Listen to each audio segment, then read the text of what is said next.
human beings? What is good? It is I, Navon, coming at you again with another anime hype video. And today's anime I feel is one that's swept under the radar a little bit. I've never had a conversation with anyone about it really, and even when I watched it back in high school, which was like a couple years ago, I never really had anyone to talk to about it then. And I almost feel like the show itself really didn't do the show justice. And I only say that because it's only 13 episodes, yet a lot of growth happens within the main character. I wouldn't say a lot of growth happens to the outside characters, but the main character himself experiences a lot within 13 episodes. So I know you're all asking, what show are you talking about, Navon? I'm talking about a show called Charlotte.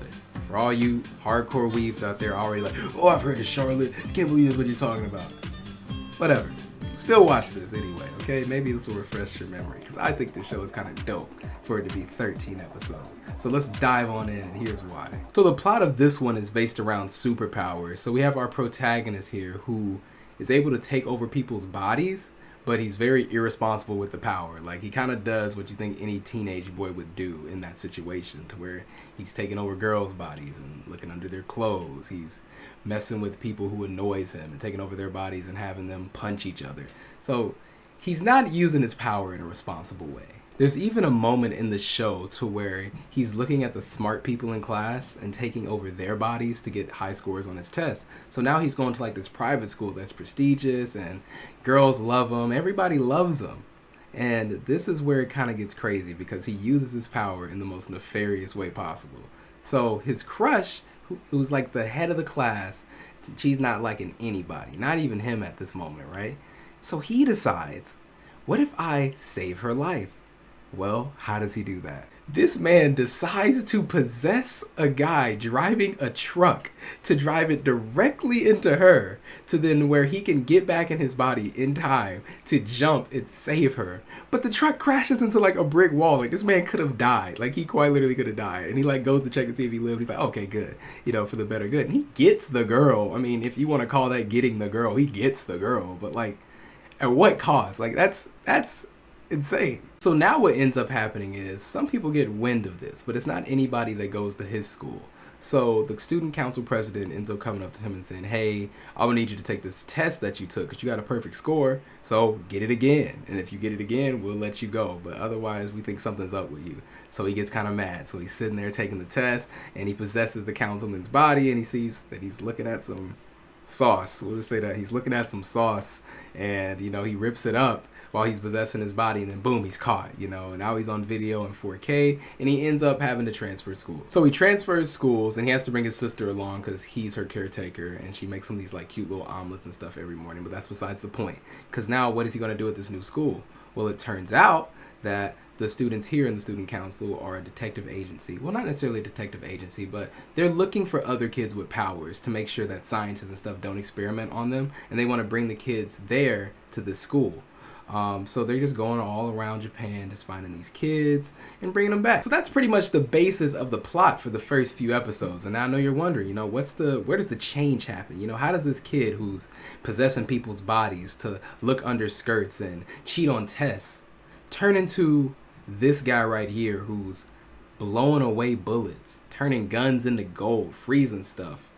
You name it, this man's got the power for it. So I'm about to just basically get into some spoiler territory here, because what I'm about to tell you now pretty much happens during like pretty much the last episode of. What ends up happening is his power turns out to be the ability to take other people's powers. It wasn't him just possessing bodies.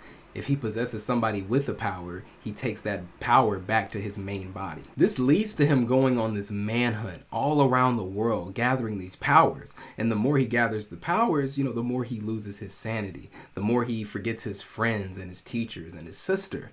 And you just see this psychological turmoil that he's going through. And he's just like, why am I doing this again? He kind of forgets as he gets more powers. Like, he gets cool things like, you know, barriers and all kinds of stuff they don't even name. And I really wish they went more in depth on that journey of him. And the 13 episodes kind of just skip over that, because he really does like lose his mind. And what keeps him grounded is just the notes that he was given for different languages since he was going around the world.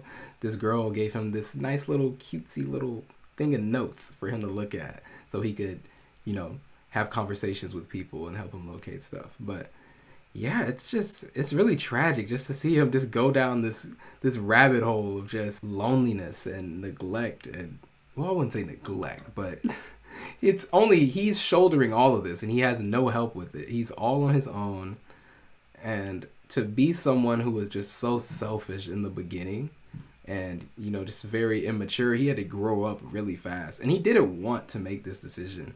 And he just did it for the greater good, because by him taking all these powers, the goal is when you turn like 18 or something, or like 20, or some Kids Next Door type stuff, you know, once you're an adult, you like lose the power. So basically, no one in the world will be able to have a power, and no one will be able to be experimented on ever again.